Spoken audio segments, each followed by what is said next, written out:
Quand nous étions élèves, l'école était une institution avec des règles de conduite. Et la première règle d'une école digne de ce nom était la discipline. On ne badinait pas avec la discipline, parce que la discipline ne se marchande pas.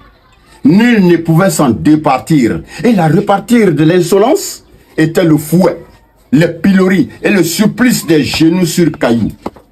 Parfois, l'institutrice inspirée tirait les oreilles du cancre bleu avant de les percer avec ses ongles de tigresse.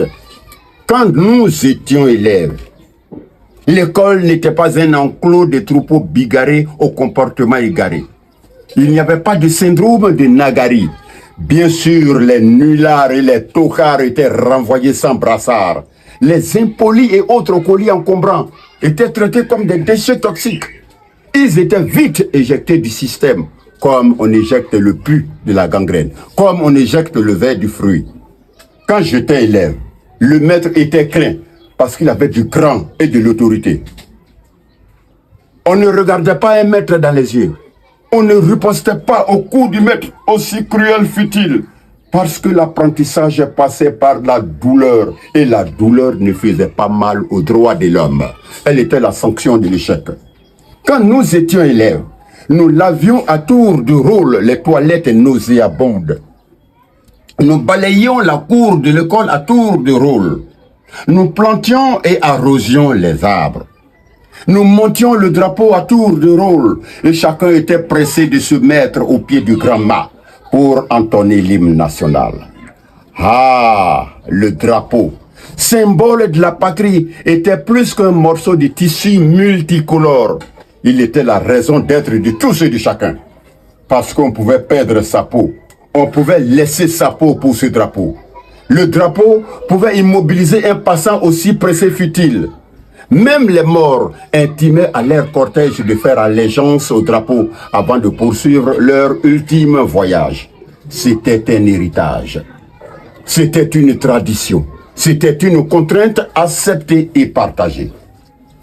Aujourd'hui, nos enfants vont à l'école comme des bœufs à l'abattoir. Ils vont à l'école pour réussir dans la vie et échouer dans la société. Un élève peut apprendre l'histoire de la Côte d'Ivoire et sortir, descendre le drapeau national et le déchirer en lambeaux comme un torchon. Et il n'y a rien. Un élève peut insulter, menacer son enseignant et le pourchasser comme un rat jusqu'à son dernier retranchement. Et il n'y a rien. Il peut même dire son amertume à la télévision nationale avec des thèmes qui défient l'autorité et le bon sens. Pour un oui ou pour un non, un groupuscule d'élèves peut tenir tête à leurs enseignants et à l'administration et faire fermer toute une école pendant des mois. Et il n'y a rien. Pendant ce temps, les institutions en charge de l'éducation de la République fonctionnent bien. L'orthodoxie tant clamée dans les politiques sonne faux. La rigueur des premiers acteurs ne vaut même pas la raideur d'inflexibles. Dans les discours, on joue à l'autruche. On maquille la plaie. Pourtant, ça pue. L'école publique est devenue un marché de bétail. On n'y forme plus des hommes de demain. On cultive les pourritures du futur. Le droit des enfants n'est pas un droit plaisantin, mais certains passages sont un peu trop taquins et enfantins. Ce baratin qui déifie nos diablotés sur l'autel de la bêtise est devenu la hantise du monde civilisé. Et le monde civilisé, c'est celui dans lequel l'enfant peut tutoyer son père avant de lui claquer la porte au nez, au nom de sa puberté.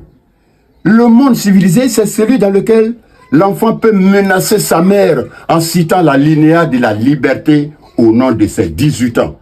Mais gare à mon fils.